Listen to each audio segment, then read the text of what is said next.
Jesus é a nossa fonte de energia. Aleluia. Amém? É ou não é? Amém. Oh, glória. Oh, glória.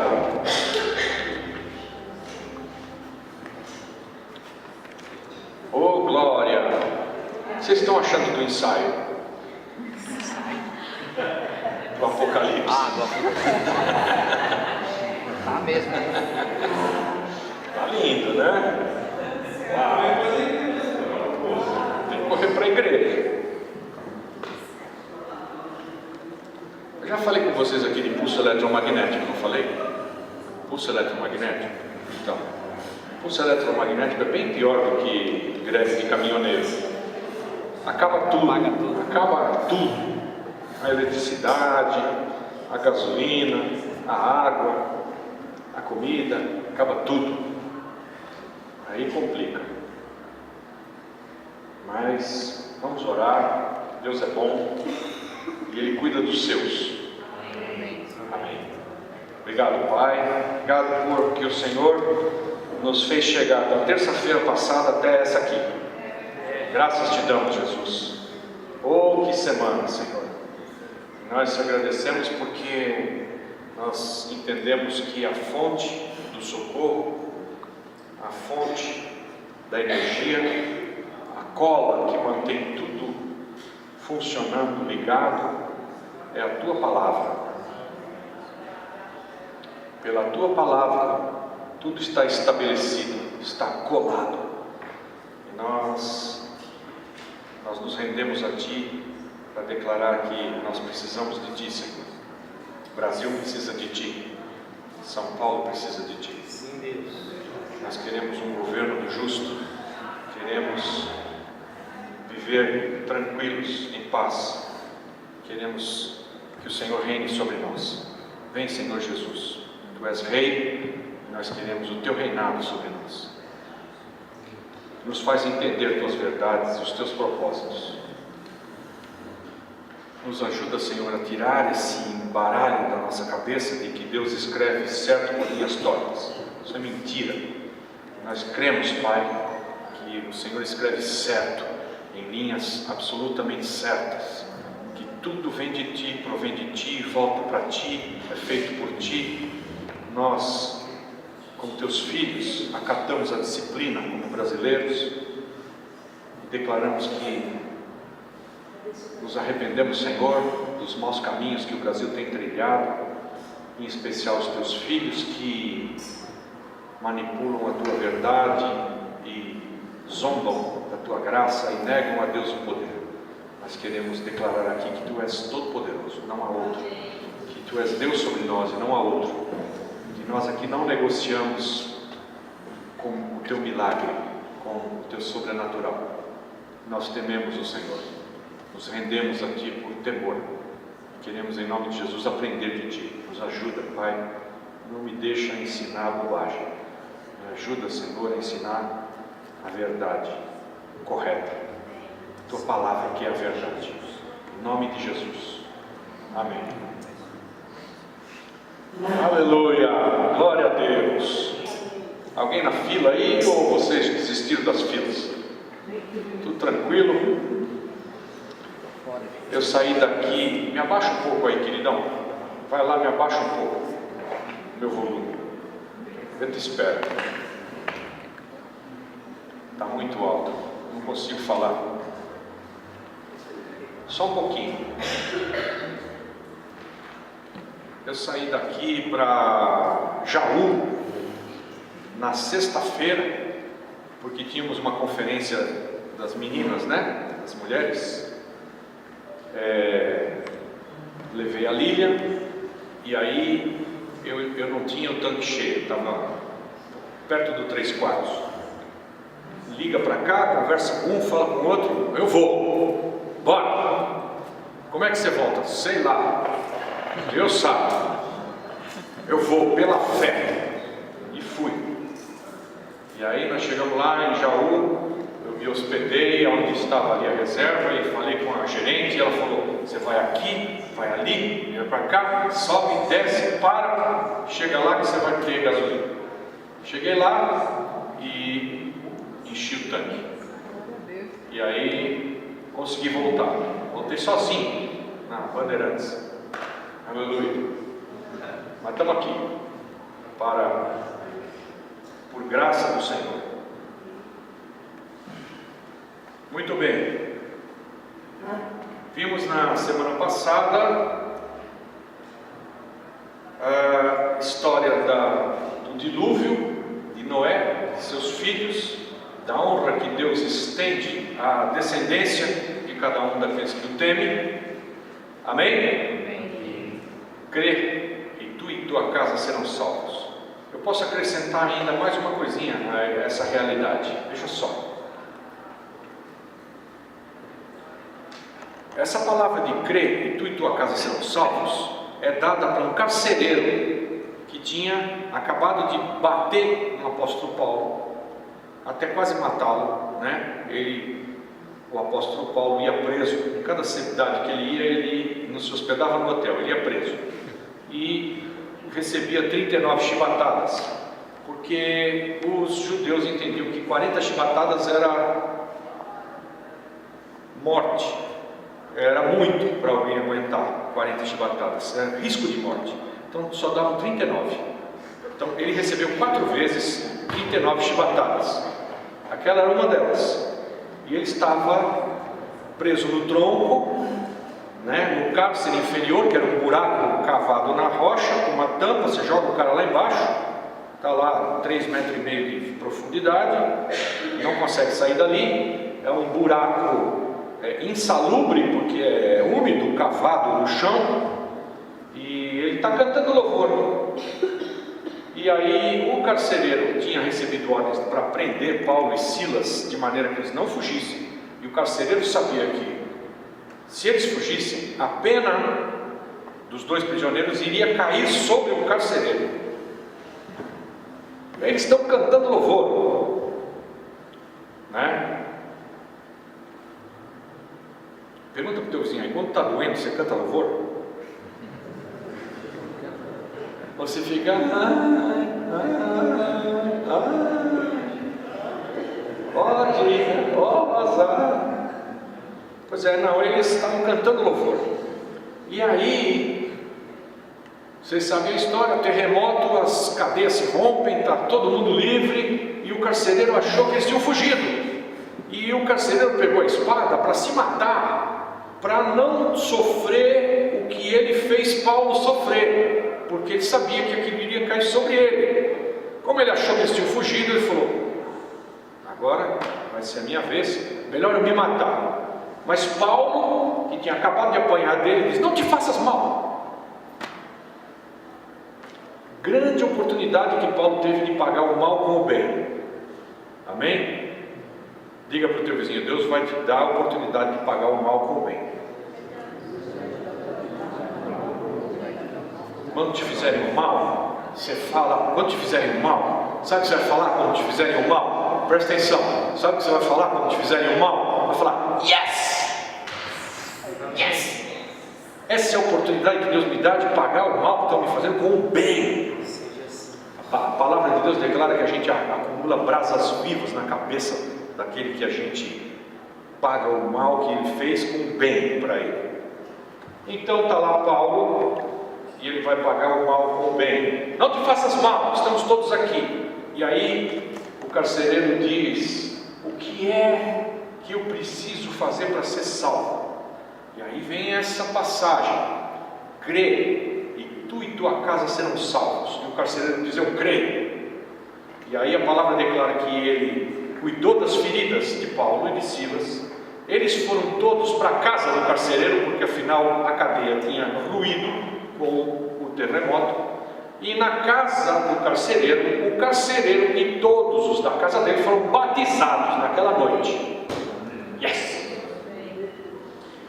Esse texto fala de crer, e tu e tua casa, aqueles que estão debaixo da tua cobertura, da tua influência, do teu guarda-chuva.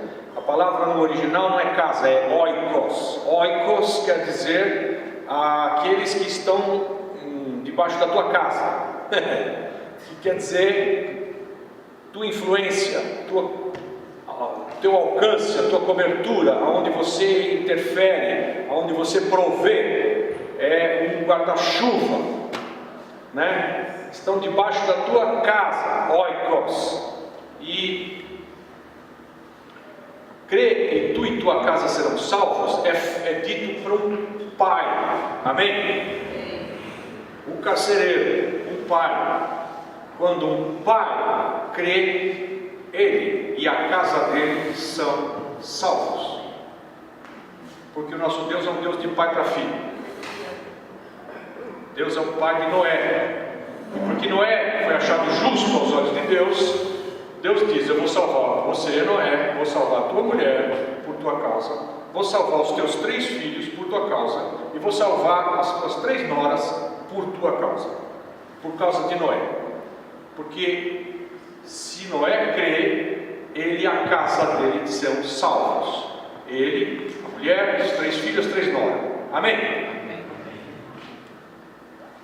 Tem vários exemplos de homens que decidiram servir a Deus. Josué declara: eu não sei quanto a vós, mas eu e minha casa serviremos ao Senhor, amém? Por conta disso, Josué foi tremendamente abençoado, ele e a casa dele. Agora, quando nós olhamos então para as meninas, vamos agora tirar a situação de um chefe de família, um pai de família que creu e a casa inteira é salva. Vamos olhar para uma outra situação em que a mulher é quem crê, não o homem. A situação fica clara lá com Raabe. Raabe, vocês sabem quem é? Quem é? Isso. Quando foram enviados os espias para a terra prometida e eles chegam em Jericó, Raabe morava em cima do muro de Jericó. Presta atenção, a casa de Raabe era em cima do muro da cidade. Olha o tamanho do muro. A casa dela era em cima do muro. E os espias estão ali e Raabe os guarda, os livra, né? Ela não caguetou os espias, mas livrou os espias. E então a palavra declara que Josué mandou que a casa de Raabe fosse salva, fosse preservada, ela e a casa do pai dela. Entendam isso.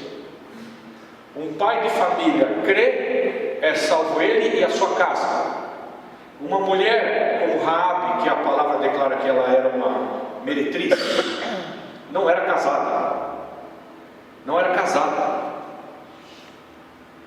Então ela creu, livrou os espias, temeu a Deus, então foi salvo ela e a casa do pai dela, porque Deus é um Deus de paternidade. Estão comigo? O assunto é de pai para filho. Mulheres solteiras creem e salvam a sua casa e a casa do seu pai. Mulheres casadas têm um marido que deve crer para que seja salva ele e a casa dele. Estão comigo? Amém? Muito bem. Aqui nós vimos Noé sendo salvo, a sua descendência sendo salva. Depois nós terminamos dizendo que a revelação da vontade de Deus para esta época foi dada a Noé, logo que ele saiu da arca, indicando assim que ele era o vice-regente de Deus na terra. É um nome que descreve razoavelmente bem a posição do Noé. Vice-regente é alguém que representa o rei, e o rei está fora e ele é o rei local, vice, mas é o rei local enquanto o presidente ou o rei não está. Aqui nós temos um vice-presidente que, quando o presidente se ausenta do país, o vice-presidente assume, né? Esqueçam a situação atual, porque está uma bagunça tão grande que não está acontecendo isso, né? Porque o vice-presidente já é o presidente, ele já assumiu o lugar de quem era presidente, e então Deus coloca Noé nessa posição. Eu vou morar, os céus são os céus do Senhor, ele vai morar lá. Nosso Deus habita no terceiro céu, mas ele deixa aqui na terra o seu representante, aqui é Noé. Noé conhecia bem os dois períodos anteriores, pois certamente recebeu informações diretas do seu avô Matusalém. Nós vimos lá em cima no quadro, na semana passada, toda essa interação entre essas gerações antigas que duravam 900 e tantos anos, né? E lá vimos que esse Matusalém, que era avô de Noé, ele conviveu com Adão 243 anos, aprendendo de Adão a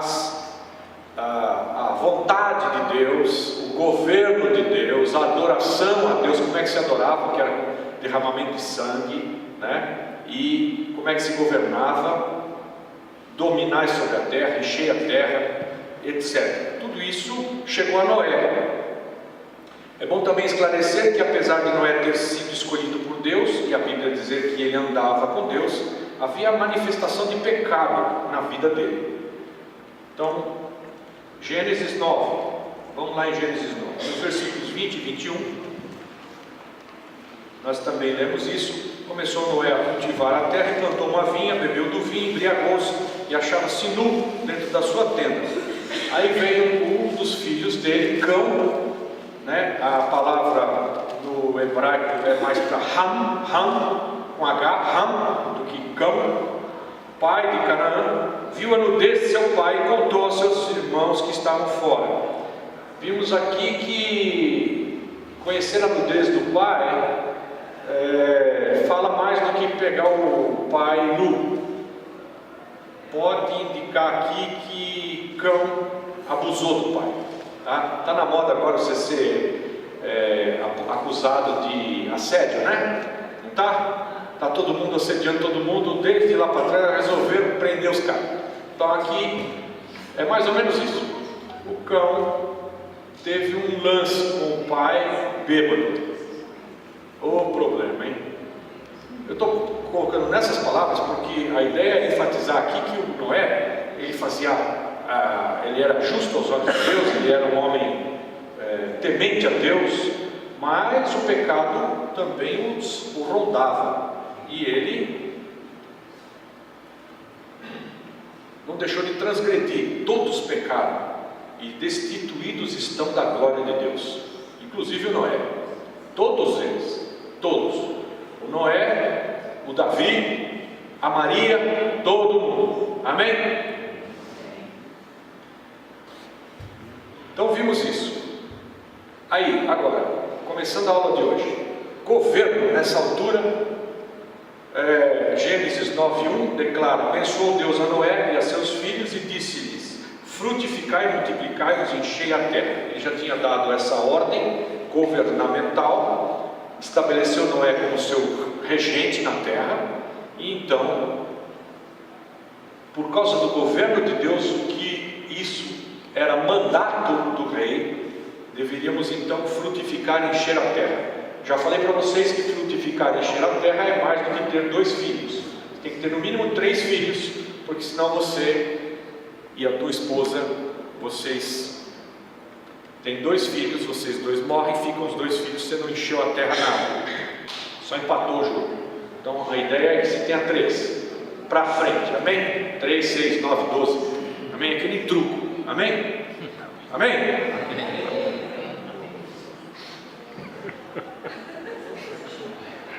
Os caras falam amém para mim aqui, mas que você está louco, é isso? Você está pensando o quê? Não tem gasolina que mantendo esse filho?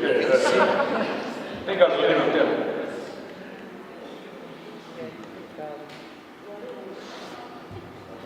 Frutificar e encher a terra. Aí no versículo 2 de Gênesis 9: terão medo e pavor de vós todo animal da terra, toda ave do céu, todo o que se move sobre a terra e todos os peixes do mar, nas vossas mãos são entregues. Ou seja, nós devemos dominar sobre os animais que agora teriam medo do homem e se tornariam bravos, bravios. Bravios porque aqui se estabelece uma mudança de dieta, no cardápio. Vocês vão ver aqui já já.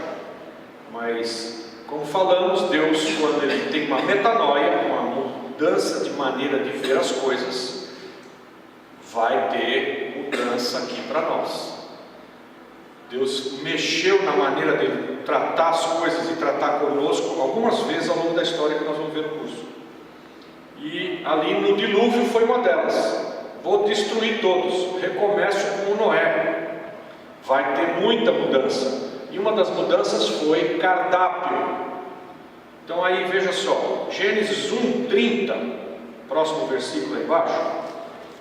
Gênesis 1:30, a palavra declara assim: e a todos os animais da terra, a todas as aves do céu e a todo ser vivente que se arrasta sobre a terra, tenho dado todas as ervas verdes como mantimento.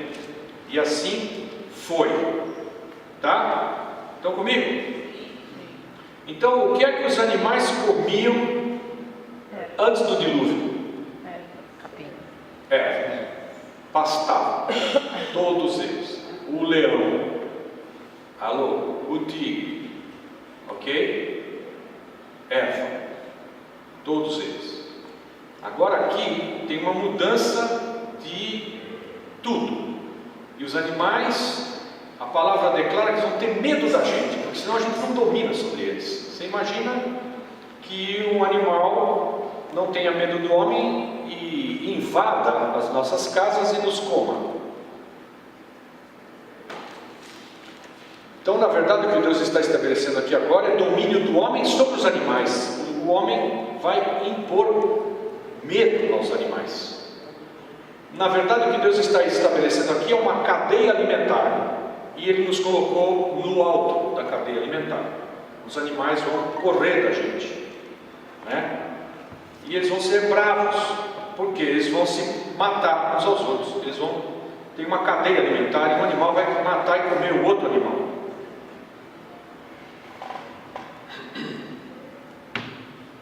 Mudou a dieta e mudou também a nossa dieta. Gênesis 9:3: tudo quanto se move e vive vos servirá de mantimento, bem como a erva verde. Tudo vos tenho dado. Então,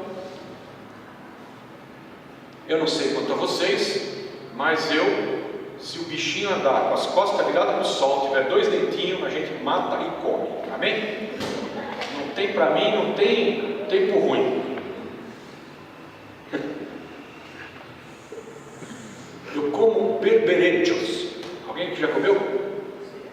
Berberechos é um bichinho espanhol. Sabe aquele corrupto que os caras põem para pescar na praia? Um bicho que parece um alien. Então o berberecho é 3 vezes mais feio que um corrupto. E é um troço, parece uma mistura de polvo com aranha, com coisa horrorosa. Vem enlatado, mas tem gosto de polvo, de lula. Berberechos. Depois você compra uma lata, maravilhoso, muito bom. Eu fui 3 vezes para o Japão. Uma vez os pastores locais foram nos honrar com o melhor que eles podiam servir para nós. Eles nos deram uma bacia assim de caramujos, daqueles que colam redonda nas costas, e 2 anteninhas. Eu comi 18 daqueles bichinhos. Eu falava para mim mesmo assim: isso aqui é que nem chiclete, come e acha bom. Então eu comia e dava um golão de Coca-Cola, comia quase inteiro, e pronto. $1.000 custou aquela refeição para nos honrar 3 brasileiros. $1.000, caramujo, o melhor que eles podiam servir.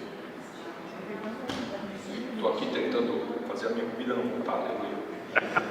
Mas tudo quanto se move e vive vos servirá de mantimento, bem como a erva verde. Tudo vos tenho dado. Então Deus mudou a nossa dieta. E como nós já comentamos a vez passada, se você quer uma vida espiritual, daquelas de guru, aquela coisa de fakir, aquele negócio de conexão com os espíritos, todos dessa turma comem comida de coelho, né? Cenoura, água, alface, aquele negócio. Aí você tem uma vida de conexão. Eu já experimentei muito isso, já fiz alguns jejuns de 7 dias só comendo verde, salada, suco de fruta, tal. Você fica assim, eu pelo menos fico chorando. Toca o telefone, eu choro.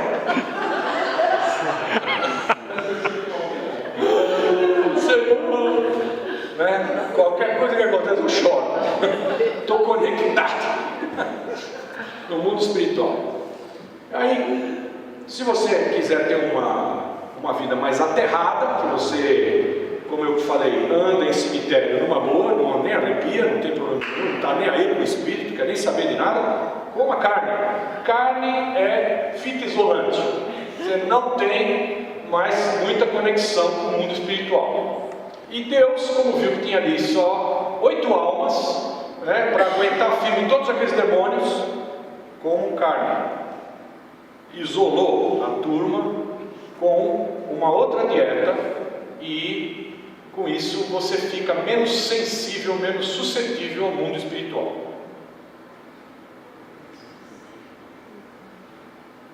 Pastor, onde é que está isso na Bíblia? Não está. Experimenta para você ver, né?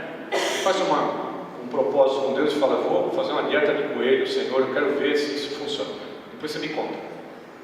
E depois você volta a comer linguiça calabresa. Você vai ver como muda. Gênesis 9:4: a carne, porém, com a sua vida, isto é, com o seu sangue, não comereis. Então, não se come carne no sangue. Antes de me converter, eu comia aquelas coisas de português, né? Aquelas galinhas molho pardo, sangue, e porcija espanhola, que a turma da casa da minha mulher comia muito, eu comia também. Aí depois que eu li isso aqui, eu falei: opa, não, esse aqui negócio está exagerado. Tirei esse negócio do meu cardápio. Então, a carne com o seu sangue, porque a vida está no sangue, nós não vamos comer.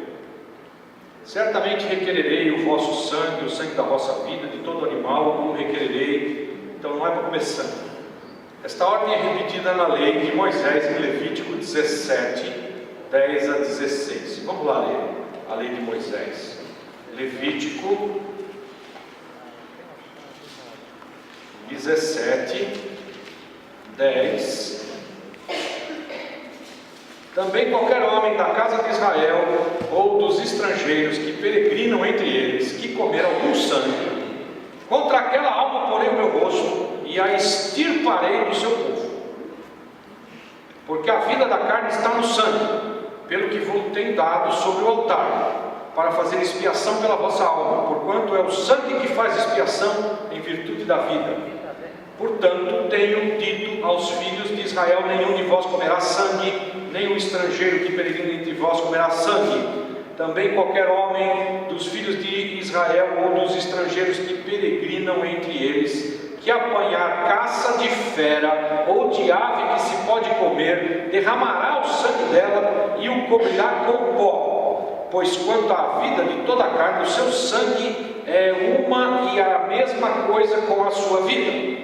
Por isso eu disse aos filhos de Israel: não comereis o sangue de nenhuma carne, porque a vida de toda a carne é o seu sangue. Qualquer que comer será extirpado. Mais 2. E todo homem, quer natural, quer estrangeiro, que comer do que morre por si, ou do que é dilacerado por feras, lavará suas vestes e se banhará em água e será imundo até a tarde, depois será limpo. Mas se não as lavar, nem banhar o corpo, levará sobre si a sua iniquidade. Quer dizer, deu para entender que Deus colocou a vida, está no sangue, o tamanho do peso que Ele põe sobre o sangue. Ele diz para nós matarmos os animais e comer, mas não comer o sangue. Deixa drenar. Essas coisas fazem com que os judeus eles tenham comida kosher ou kosher. Eles penduram os animais, cortam o pescoço dele de ponta cabeça, deixam escorrer lá o dia inteiro, até não ter mais sangue algum. Aí vem o rabino e consagra aquele animal que já não tem mais nenhum sangue. E, como o judeu é esperto, né? Tem grifes de rabino. Então, se isto é consagrado como uma comida kosher pelo rabino A, custa $200. Mas se isto é consagrado como uma comida kosher pelo rabino B, custa $1.000. A mesma coisa. Depende da grife, amém? Que tem rabino Givenchy, amém? E tem rabino José Paulino, e tem rabino Givenchy. Uma coisa louca. Mas presta atenção, eu conto essas coisas para você gravar o que eu estou falando, entendeu? Né? Você vai falar, meu pastor é louco, ele fala do Givenchy, não é? É para você entender que você vai lembrar de que tem uma consagração e que o rabino faz a consagração e aquilo é livre de sangue, etc. E é verdade, isso que eu estou falando é verdade.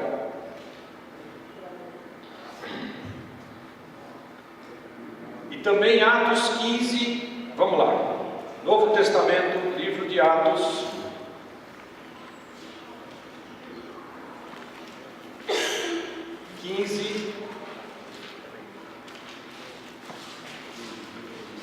(20).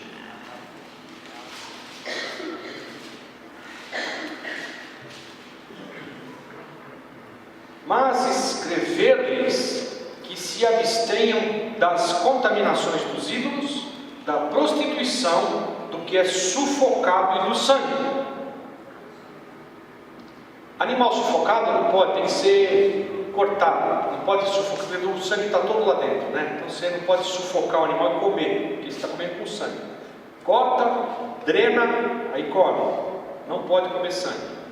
Versículo 29. Que vos abstenhais das coisas sacrificadas aos ídolos, e do sangue, e da carne sufocada, e da prostituição, e destas coisas fareis bem se vos guardar, bem vos vá. O contexto aqui é de que estavam querendo judaizar os irmãos que se convertiam, fazendo eles cumprir toda a lei. E aí Paulo e os demais, aqui quero crer o autor de Atos é Lucas, isso é o que é mais aceito, o autor de Atos dos Apóstolos é Lucas. Eles estão contrapondo essa linha de pensamento de que todo agora que se achegar ao cristianismo deve observar as mesmas coisas que todo judeu. Eles estão se contrapondo a isso. Eles estão se contrapondo a que cada um que se converte ao cristianismo seja circuncidado. Estão dizendo, não precisa. E aí eles dizem, mas é bom que vocês façam isso, ó, que vos abstenhais das coisas sacrificadas aos ídolos.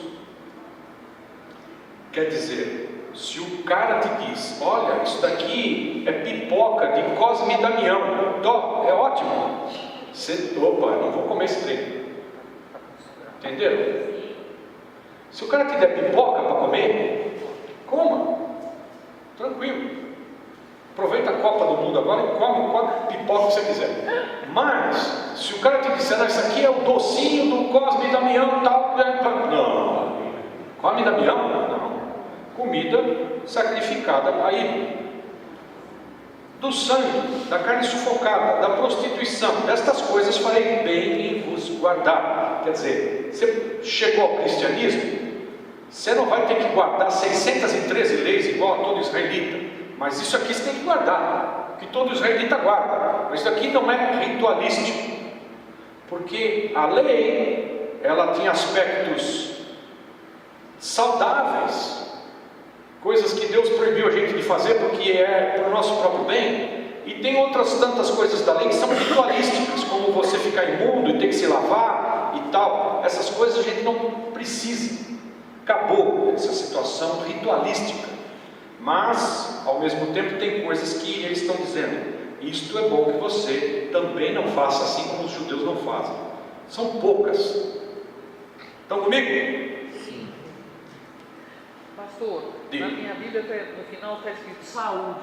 Saúde. Para você fazer tudo isso, você tem saúde. É alguma alusão para você manter a sua saúde e você agir dessa forma? É o que eu acabei de dizer. Tem coisas que Deus proibiu que a gente faça, que é para o nosso próprio bem, para manter a nossa saúde. Coisas que antigamente não se tinha ideia. Por exemplo, a dieta de não comer carne de porco, para quem é antigo ou israelita, e nessa época, era livrá-los de muitos males, de muita dor de barriga, tá? Dor de barriga, que vem do porco, por conta da maneira como eles eram criados, por conta de não ter o que hoje a gente tem de entendimento de bactéria e como é que se conserva a carne, etc. Outra coisa muito importante de saber também é que hoje em dia, não sei se vocês já conhecem doença autoimune. A doença autoimune é assim: aparece no teu corpo um negócio, o teu corpo identifica o teu próprio corpo como se fosse uma coisa externa, um agente estranho. O teu corpo ataca o teu próprio corpo, o corpo ataca o próprio corpo, destruindo o teu próprio corpo, porque acha que aquele pedaço do teu corpo é um agente estrangeiro, externo, estranho. Isso chama-se doença autoimune. Lúpus é uma delas. Você fica com uma dor nas juntas tal, e é o teu corpo atacando o teu próprio corpo, que não deveria acontecer. Isso é uma enfermidade. Eu estou te contando isso porque porco, hoje se sabe, tem o DNA mais parecido com o do homem. É muito parecido. Muito. Quando se faz um enxerto de pele em alguém que teve algum problema, bota pele de porco, não tem rejeição. O DNA é muito próximo. Então o corpo não ataca Aquilo que ele reconhece. fica muito parecido conosco, né? Agora, quando dá problema, quando você come muita carne de porco, por exemplo, o teu corpo vai atacar e vai digerir a carne de porco. Daí a pouco, como ela é muito parecida, dá uma zoeira no teu corpo, e ele ataca a carne de porco que está no teu estômago e o teu estômago também, como se fosse carne de porco, e você digere o teu estômago, entendeu? Por conta do DNA ser muito parecido com o nosso. Então, ninguém sabia disso, hoje se sabe, a gente toma providências quanto a isso, e já tem uma dieta que é balanceada, etc. Agora, antigamente não se sabia nada disso, então Deus fala para eles: não coma tal coisa, nem esse, nem aquele, para a tua saúde. Entenderam? Sim. Atos 21, logo aí na frente, versículo 25.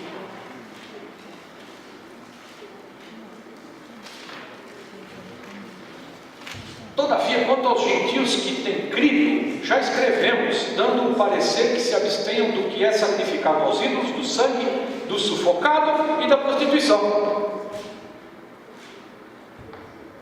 Ou seja, outra vez fica aqui reafirmado que os que estão dos judeus se convertendo ao cristianismo e os que são de fora, gentios, gregos e de outras nações que estão se convertendo ao cristianismo, não tem mais que observar os ritos da lei de Moisés. E ele está falando aqui com todas as letras, ó. Quanto aos gentios que têm crido, já escrevemos, dando o parecer, porque isso daqui era um concílio da igreja, dando o parecer que se abstenham do que é sacrificado aos ídolos, do sangue e do sufocado e da prostituição. Isso é para todo mundo. Voltando lá em Gênesis 9, agora o versículo 6. Vamos lá.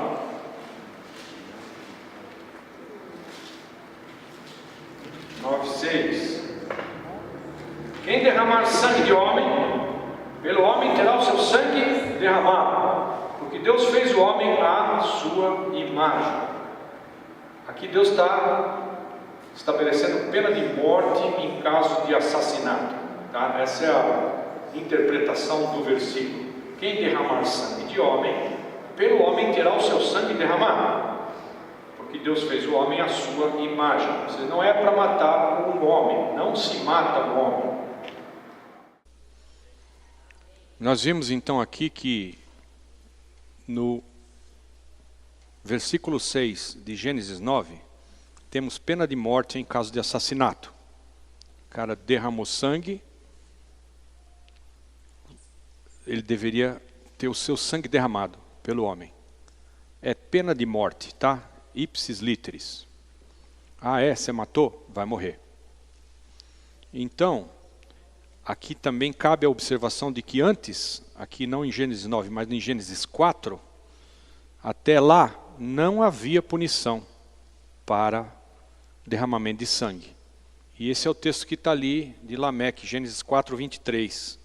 Gênesis 4, 23 diz: Disse Lameque às suas mulheres, Ada e Zilá: Ouvi a minha voz, escutai, mulheres de Lameque, as minhas palavras, pois matei um homem por me ferir e um mancebo por me pisar.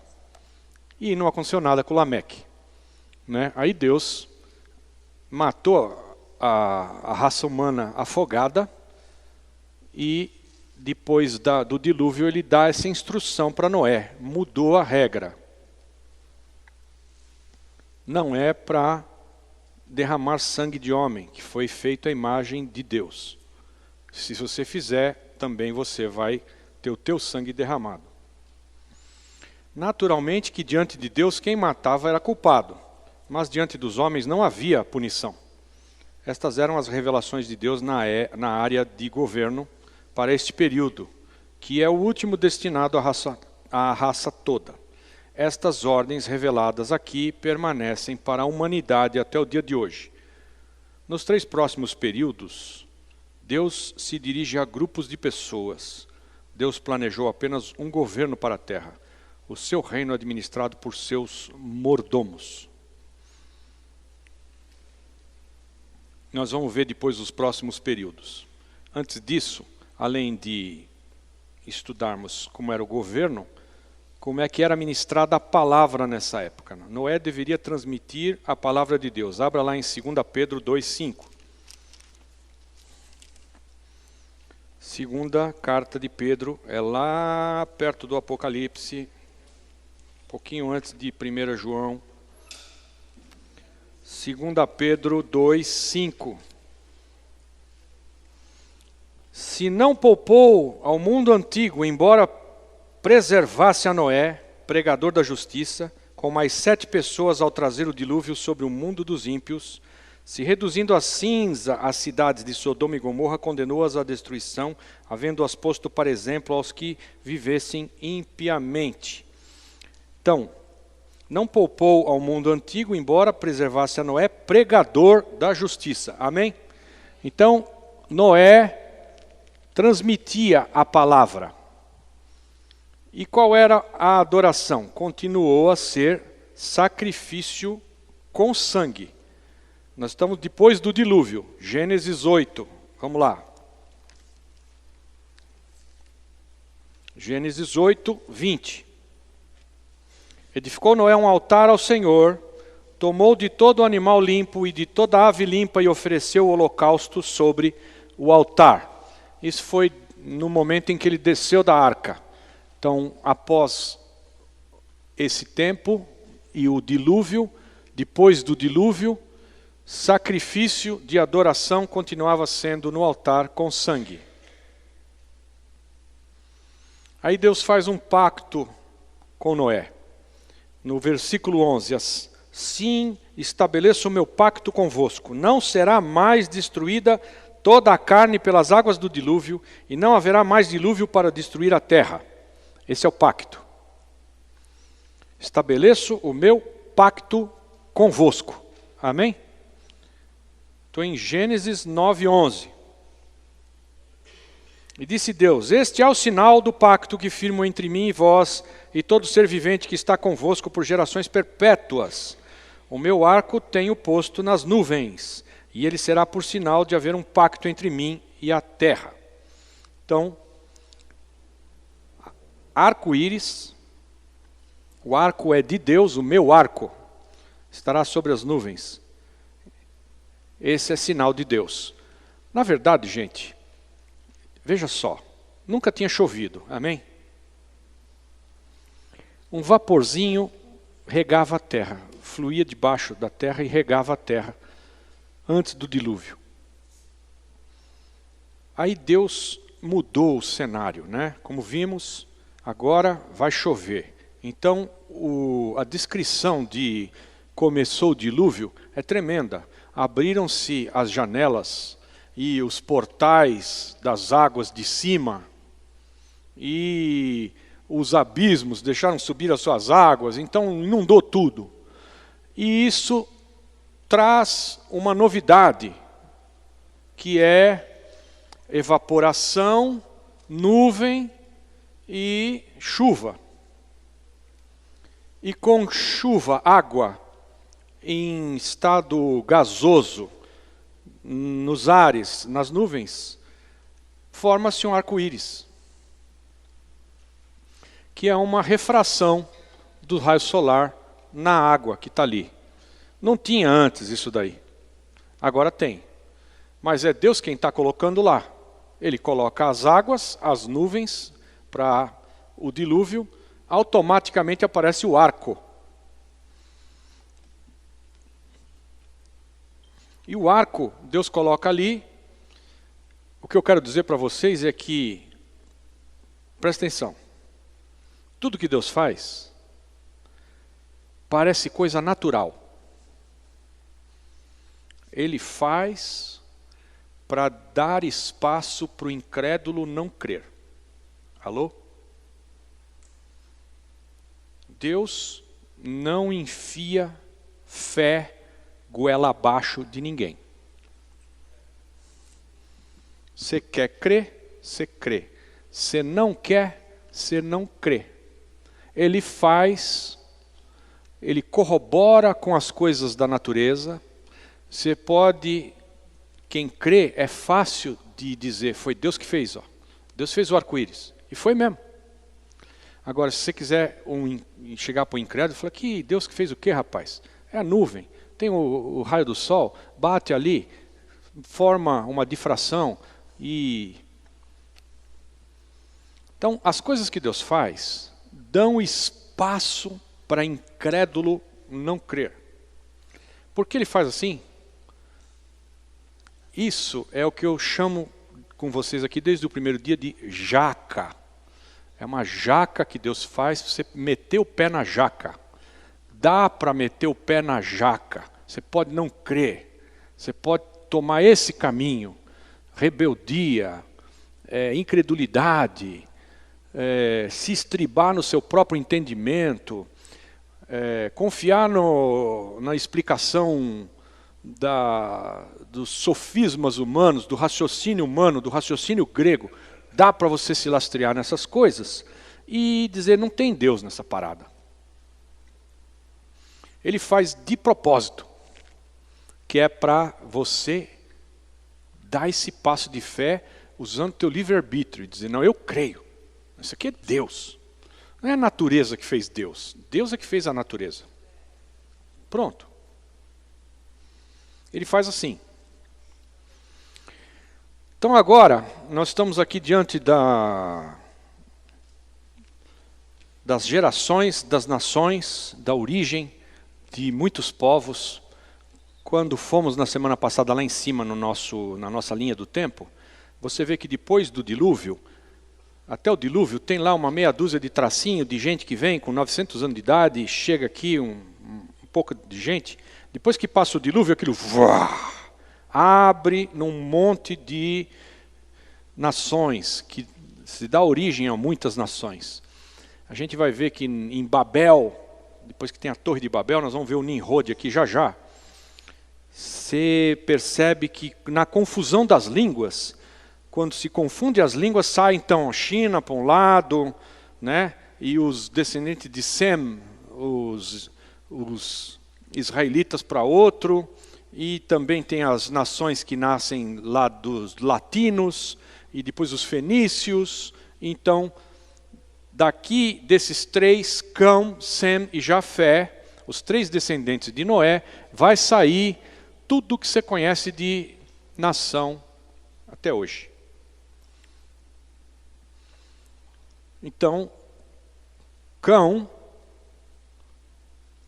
os descendentes são Canaã, os que habitavam a Palestina, Put, também é descendente de Cão, é a Líbia, Misraim, que é Egito, e Cush, que é Etiópia.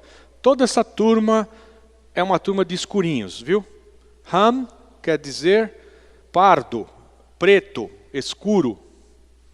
Eu acho que deve ter aqui para frente, em algum lugar. Ah, está aqui. Cam é preto, quente. Ham. Sem, quer dizer nome. A palavra Sem, o nome do filho de Noé, Sem é nome. Jafé é expansão. Esse é o significado da palavra. Então, os descendentes de Cam, Ham é Canaã, Put, Misraim, Cush. Cada um dá origem a esta linha de nação, Líbia, Egito, Etiópia. Isso nós estamos falando para você entender hoje, tá bom? Porque você vai olhar aquele mapa lá e falar, então, o Canaã foi para Palestina, o Put foi para a Líbia, dá para você ver para que lado ele foi lá, tá? Não existia Líbia naquela altura, ok? Não tinha Líbia, mas Líbia hoje, onde se encontra a Líbia, é aonde Put foi naquela época. Misraim dá origem ao Egito, Cush dá origem à Etiópia, todo mundo pardo. A maldição sobre Canaã, o filho seria motivo de vergonha para o pai, Cão. O que Cão fez para Noé, os descendentes de Canaã fariam para Cão. Estão entendendo? Porque aquilo que o homem semear, ele vai colher. Então, o que Cão fez com Noé, o filho fez com o pai. Os descendentes de Canaã, que é filho de Cão, os descendentes de Canaã vão ser os netos de Cão, né? A descendência dele vai fazer para ele.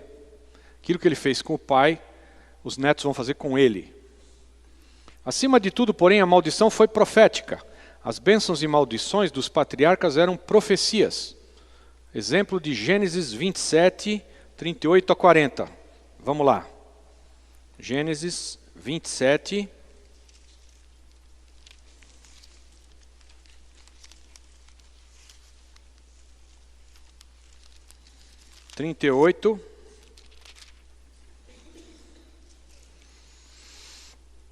Disse Esaú a seu pai: porventura tens uma única bênção, meu pai? Abençoa-me também a mim, meu pai. E levantou Esaú a voz e chorou. Respondeu-lhe Isaque, seu pai: longe dos lugares férteis da terra será a tua habitação, longe do orvalho do alto céu. Pela tua espada viverás, e o teu irmão servirás. Mas quando te tornares impaciente, então sacudirás o seu jugo do teu pescoço.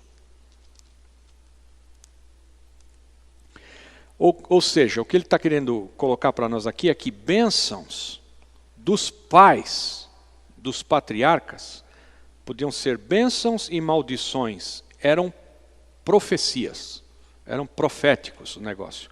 Falava das descendências, das gerações e das nações que sairiam dos lombos de cada um daqueles filhos.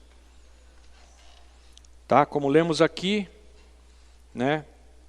Isaac está dando a sua palavra para o seu filho Esaú. Noé não foi a causa da maldição, ele simplesmente profetizou, foi boca de Deus. Os descendentes de Canaã foram os povos expulsos da terra prometida por sua grande rebeldia a Deus. Os descendentes de Canaã, porque Canaã é a terra prometida, amém? Então, os descendentes de Canaã foram os povos expulsos da terra prometida. Entre eles, gigantes, que Josué e Calebe expulsaram de lá. Começando por Jericó e Ai e um monte de outras tantas cidades. E eles expulsaram todos os Eus, Jebuseus, Gigazeus, Eteus, Eveus, etc. Um monte de povos.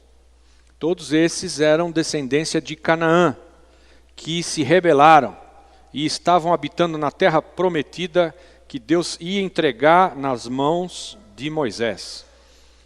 Moisés não entrou, mas entrou o povo israelita com Josué e Calebe.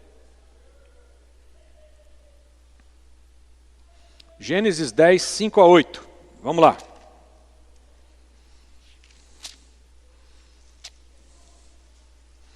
Por estes foram repartidas as ilhas das nações nas suas terras, cada qual segundo a sua língua, segundo as suas famílias, entre as suas nações, os filhos de Cão, Cush, Misraim, Put e Canaã. Os filhos de Cush, Seba, Avilá, Sebtá, Raamá, Sabtecá. E os filhos de Raamá são Sebá e Dedã. Cush também gerou a Nimrod, o qual foi o primeiro a ser poderoso na terra. Então aqui tem as descendências dele e as nações que nasceram dali, até chegar em Nimrod. Já já nós vamos falar do Nimrod. Antes disso, vamos ler aqui Levítico 18,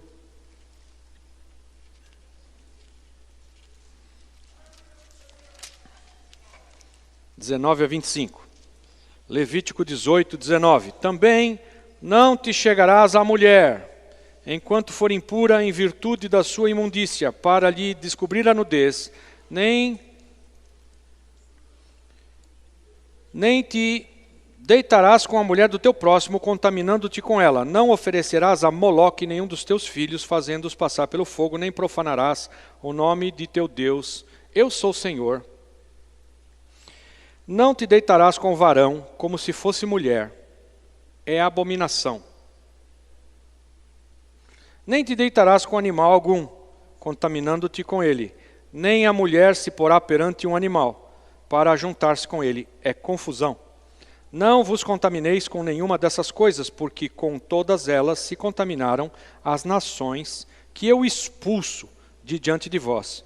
E porquanto a terra está contaminada, eu visito sobre ela a sua iniquidade, e a terra vomita os seus habitantes. Aqui Deus está instruindo sobre nações que nasceram de Canaã, possuíam a terra Canaã, terra prometida, faziam o que era abominação aos olhos de Deus, e ele está instruindo os que vão entrar na terra a não fazer conforme as abominações daquelas nações. Vocês entenderam as abominações daquelas nações? Deitar homem com bicho, mulher com bicho, bestialidade, tudo isso acontecia. Não te deitarás com um varão como se fosse mulher. Está falando para um outro varão. Nem com animal, contaminando-te. Não vos contamineis como nenhuma dessas coisas, porque com todas elas se contaminaram as nações que eu expulso de diante de vós. Então aqui Deus está tratando essas nações. Estamos vendo o nascimento das nações. Êxodo 34, 11 e 12. Volta aí um pouquinho para Êxodo. 34.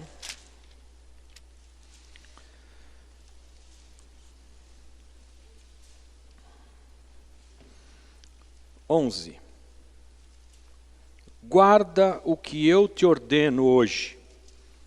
Eis que eu lançarei fora de diante de ti os amorreus, os cananeus, os heteus, os perizeus, os heveus e os jebuseus. Guarda-te de fazeres pacto com os habitantes da terra em que hás de entrar, para que isso não seja por laço no meio de ti. Deus, como eu falei, está nos mostrando destinos das nações e colocando um prumo para o seu povo, para que eles não façam conforme aqueles da terra de Canaã. Todos esses eus aqui que eu falei, né? Heteus, cananeus, heteus, perizeus, heveus, jebuseus. Deuteronômio 7. Bora lá. O que é Deuteronômio, hein? Isso. Antes de entrarem na terra prometida, Deus, Deuteronômio quer dizer a lei outra vez. Repetiu tudo para deixar fresco na memória de todo o povo que eles poderiam ou não fazer, antes de entrar na terra que ele estava entregando. 7, de 1 a 5. Quando o Senhor teu Deus te houver introduzido na terra a que vais, a fim de possuí-la, e tiver lançado fora de diante de ti muitas nações, a saber, os heteus, os gigazeus, os amorreus, os cananeus, os perizeus, os heveus, os jebuseus, 7 nações mais numerosas e mais poderosas do que tu, e quando o Senhor teu Deus t'as tiver entregue e as ferires, totalmente as destruirás. Não farás com elas pacto algum, nem terás piedade delas. Não contrairás com elas matrimônios, não darás tuas filhas a seus filhos, e não tomarás suas filhas para teus filhos. Pois fariam teus filhos desviarem-se de mim, para servirem a outros deuses, e a ira do Senhor se acenderia contra vós, e depressa vos consumiria. Mas assim lhes fareis: derrubareis os seus altares, quebrareis as suas colunas, cortareis os seus acerins e queimareis as suas imagens esculpidas. Amém? Amém? Aleluia. Glória. Voltando lá em Gênesis 9. Tomara que você tenha deixado o dedinho lá. Versículo 26, disse mais: bendito seja o Senhor, o Deus de Sem, e seja-lhe Canaã por servo. Ou seja, toda essa galera que nós estamos vendo aqui, Deus entregando nas mãos de Israel, são descendência de Canaã. Tudo que estamos vendo é Deus cumprindo a sua palavra e entregando a descendência de Canaã para servir a descendência de Sem. Sem são todos os que estão entrando para possuir a terra prometida, e eles estão subjugando todos aqueles povos que nasceram dos descendentes de Cão. Bendito seja Jeová, Deus de Sem. Isso significa que Sem e os seus descendentes seriam portadores especiais da revelação divina. Jeová é o nome de Deus, que não é Jeová, tá? É impronunciável. Alguns dizem Yahvé, outros dizem Yah.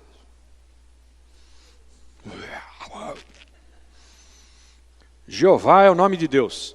Israel é descendente de Sem.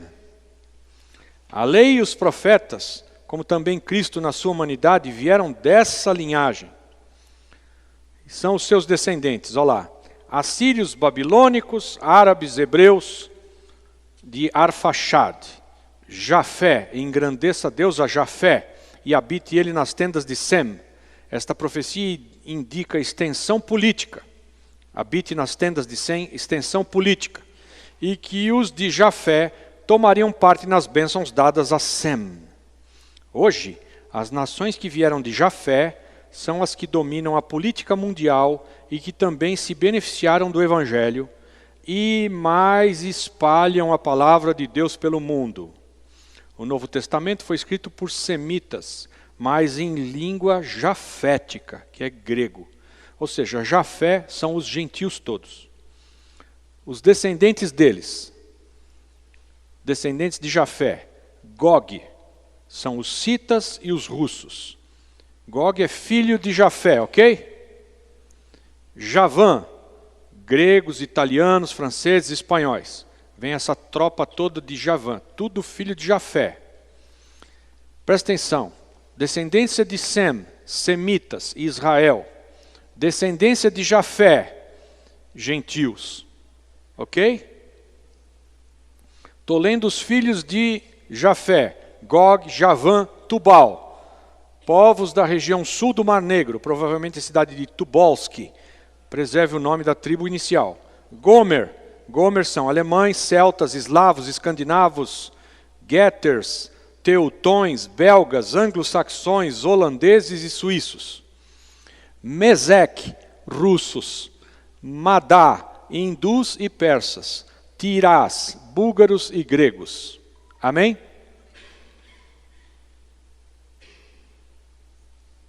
Nimrod, neto de Cão, começou a se destacar. Nimrod vem do hebraico marad, que quer dizer rebelar-se.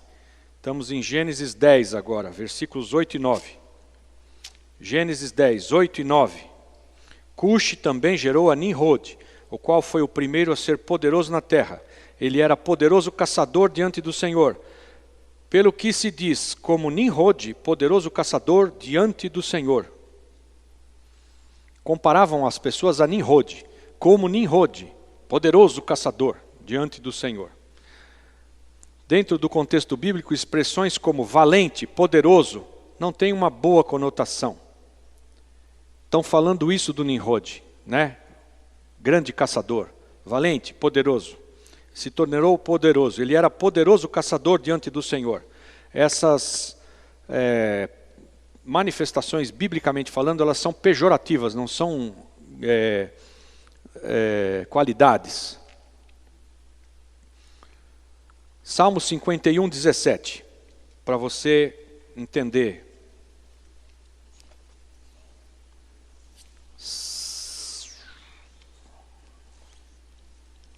Cinquenta e um.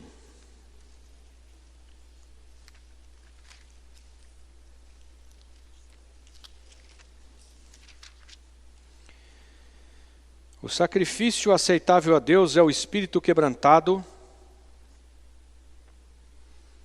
ao coração quebrantado e contrito não desprezarás, ó Deus.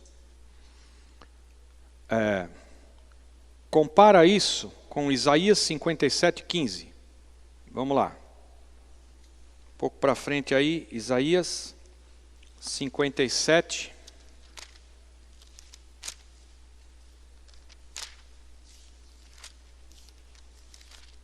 15. Porque assim diz o alto e o excelso, que habita na eternidade e cujo nome é santo, num alto e santo lugar habito, e também com o contrito e humilde de espírito, para vivificar o espírito dos humildes e para vivificar o coração dos contritos. Ou seja, quando o cara é valente, quando o cara é poderoso, ele está frito. Quando o cara é humilde, quebrantado de coração, contrito, Deus é que vai exaltá-lo. Então, quando a Bíblia menciona alguém que é poderoso e alguém que é valente, isso não é para ser visto com Deus exaltando essa pessoa, como qualidades dela. Não é. Né? Quando alguém vai ser exaltado por Deus, Deus cita as qualidades que ele vê nessa pessoa e sempre são de humildade, contrição, quebrantamento de coração. Esse é o que é valoroso. Amém? Nimrod foi a primeira tentativa de Satanás de formar um ditador mundial. Ele foi o primeiro tipo de anticristo. Ele fundou um reino em oposição ao reino de Deus e chefiou a construção de uma torre, Babel, para a adoração dos astros, e de uma cidade, Babilônia, onde se originou todo o sistema anti-Deus. Apocalipse 17, 5. Vamos terminar com esse texto hoje. Declara assim. Apocalipse 17, 5. E na sua fronte estava escrito um nome simbólico. a grande Babilônia, a mãe das prostituições e das abominações da terra. Então, esse que a palavra está chamando de grande e poderoso e valente, o Nimrod, ele resolveu que ele ia construir uma torre.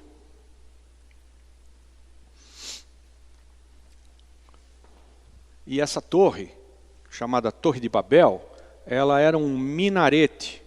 Um minarete era um lugar de observação dos astros, que ele queria que fosse uma torre que chegasse até o céu. Então a ideia era alcançar Deus, subindo, né? Nesta dimensão aqui. Vamos lá para cima. Mal sabia ele que se ele chegasse a uns 3.000 metros de altura, ele ia morrer sem oxigênio. Então vamos subir. Construiu para a adoração dos astros, para a observação dos astros, para a adoração dos astros, para idolatria, para rebeldia contra Deus. Por quê? Porque Deus tinha dito: crescei, multiplicai-vos e enchei a terra. Era para se espalhar. E o Nimrod disse: não, nós não vamos para tudo quanto é canto, vamos ficar tudo junto aqui. E vamos construir uma torre e vamos fazer o nosso nome grande. E ele estabeleceu Babel. E ali ele entendia que ele podia chegar ao céu.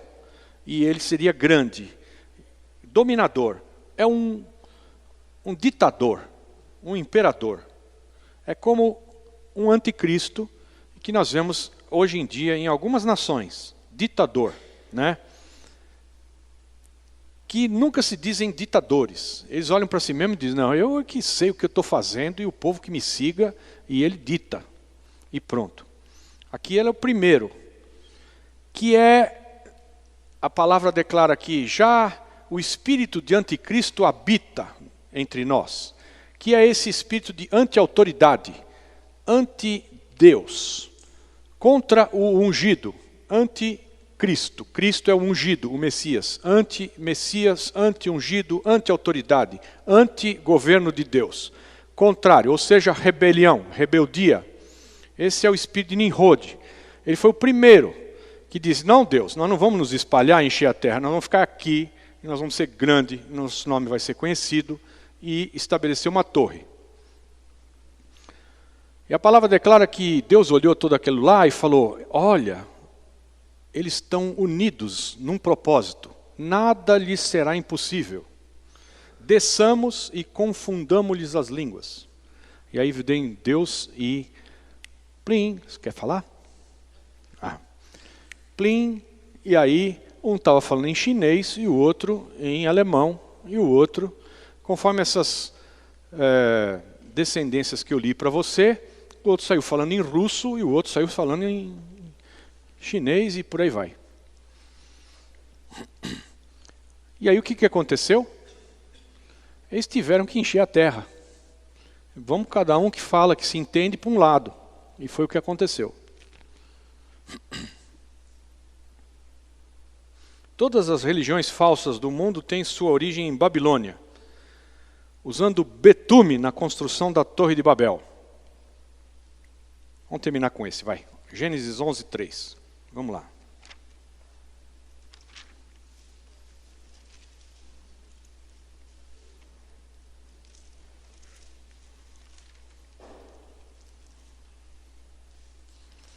Gênesis 11, 3. Vamos ler 11. 1. Ora, toda a terra tinha uma só língua e um só idioma, e deslocando-se os homens para o oriente, acharam um vale na terra de Sinar e ali habitaram.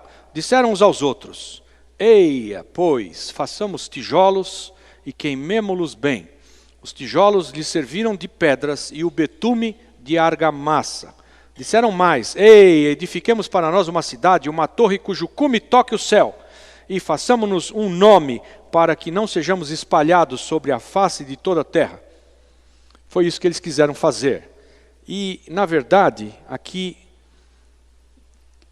tem uma maneira humana de se construir que está sendo inventada ali. Porque Deus constrói com pedra e argamassa. E eles estavam agora querendo construir com tijolo e betume. Qual que é a diferença? Betume é um treco preto impermeabilizante que une os dois tijolos. É que nem quartzolite, cimento e cola, só que era preto. Piche. Obrigado.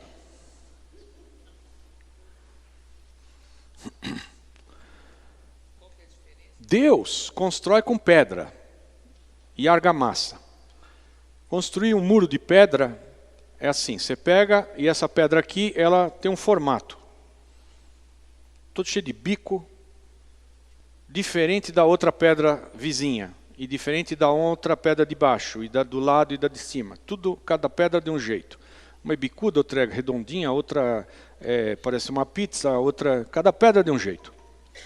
Deus pega e monta um quebra-cabeça com argamassa, que é barro, que coloca no meio daquilo tudo, e monta um muro, uma edificação, uma muralha de pedra, com coisas, com ingredientes que são um diferente do outro, elementos que são um diferente do outro. Vem o Nimrod e diz, nós vamos fazer tijolo.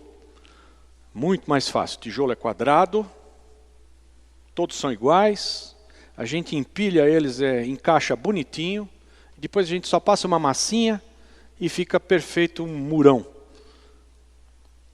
Hoje em dia, muitas igrejas, elas entendem que devem construir as suas igrejas como se cada um de nós fosse um tijolo. Ou seja, você é crente? Então crente é assim, ó. Então, essas duas listas aqui, ó. Isso aqui pode, isso aqui não pode. Você pega a lista do que pode e cumpre bonitinho. Não pode ter barba. Não pode cortar os pelos da perna.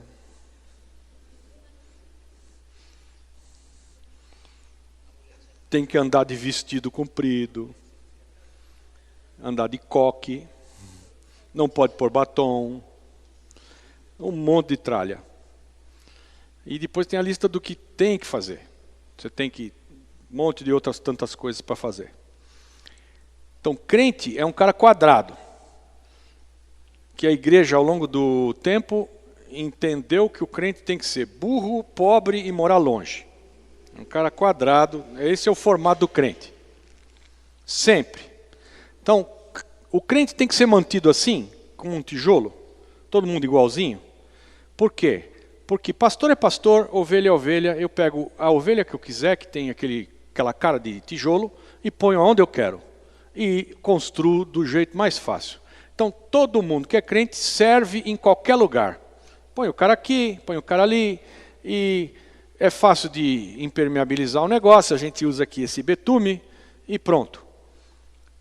Mas, a palavra de Deus declara que cada um de nós é uma pedra viva.